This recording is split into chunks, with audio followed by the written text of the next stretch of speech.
In this video, I'm going to perform an unsupervised machine learning using Bayesian Gaussian Mixture Model in a mall customer dataset.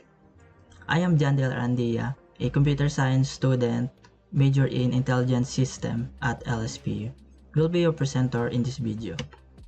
So first, let's perform some data inspection. So let's proceed to my source code. I'm using Jupyter Notebook inside Visual Studio Code. So the first thing we have to do is using pandas, we have to load our dataset. And then we use the function info and head to inspect our dataset. So here we can see that we have a total of 200 entries. And we have a customer ID, gender, age, annual income, and spending score as our feature.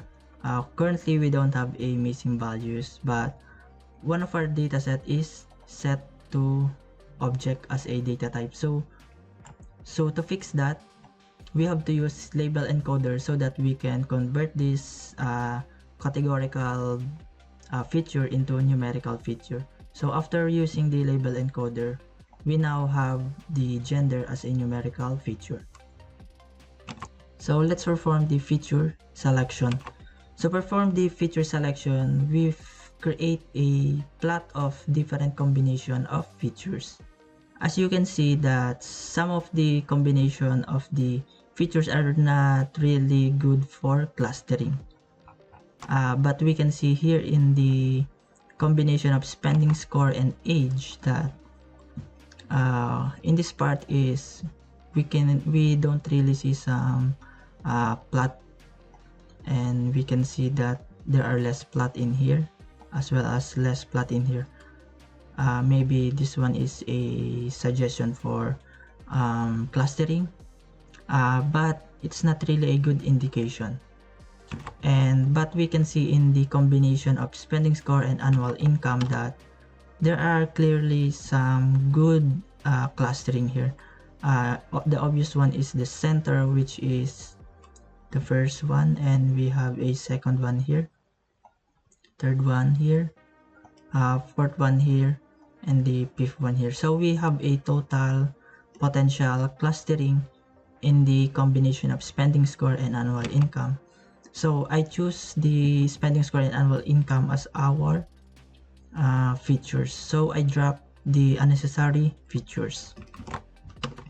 So for data pre-processing, I did not do much about this. I just performed some standard scalar so that we can make the mean of our dataset 0 and the standard deviation set to 1. So after performing standard scalar, we can see that the value of our feature change. So let's now find the best number of components. So to find the best number of components is we create a for loop here that iterate over a range that start from 2 to 20. Here you can see that the model that here in our Bayesian Gaussian Mixture Model that it's changing its number of components every loop. And we also set our covariance type into diag, which is basically just the shape of the Gaussian mixture. To test the score of each iteration, we use the silhouette score and Davis-Baldwin score. So in silhouette score, it means that the higher the value, the greater the performance, but the Davis-Baldwin score is the lower the value, the greater the performance. And then to find the best number of components, we just subtract the Davis-Baldwin score into silhouette score and then store it into combined score.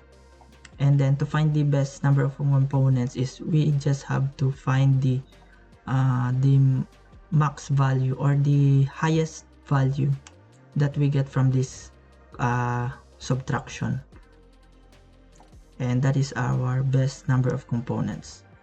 And here you can see in this graph that so in the silhouette score it starts by having a low score and then it goes up until it reaches the number of components, and then the score is stabilized. Same thing happened in the Davis Balding score. There are some small fluctuation in the number of components, 11, but in conclusion, the best number of components that we find using our computation is 15. Also, it's worth mentioning here that after we find the best number of components, we now created the model using the best number of components, and we also take the silhouette score, which resulted in 69%, and the Davis Balding score 45%, which I think these scores are not really that high, but that will do for now. So let's now proceed to the next one, which is to visualize the Gaussian distribution.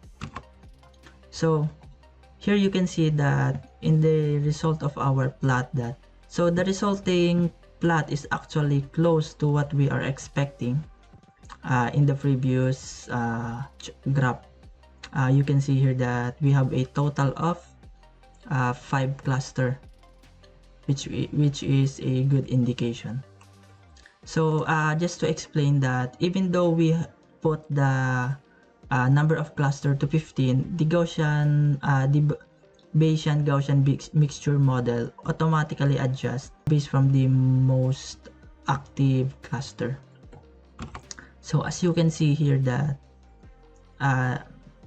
here you can see that the number of components that we can see in the dataset is exactly 5, which is 0, 1, 2, 3, 4. But here if we look at the model, we can see a total of 15 components, which is indicating that there are actually other components or other clustering, but because some of the clustering are very insignificant, that it doesn't even reflect to the dataset. So to further understand it, let's now visualize the Gaussian covariance.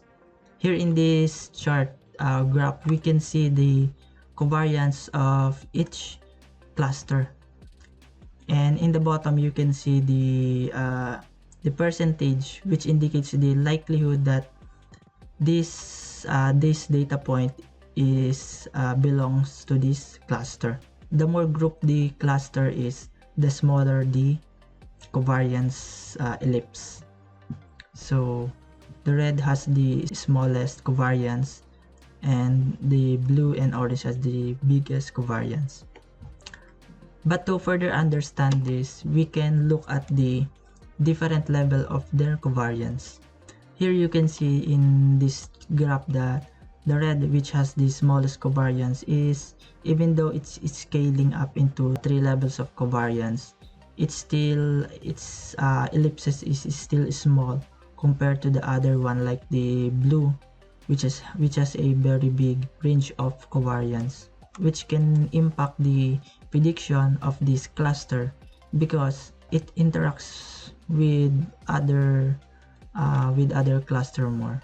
But here we can also observe that having the cluster at the edge of the dataset, there are less interference compared to the red, which is at the center.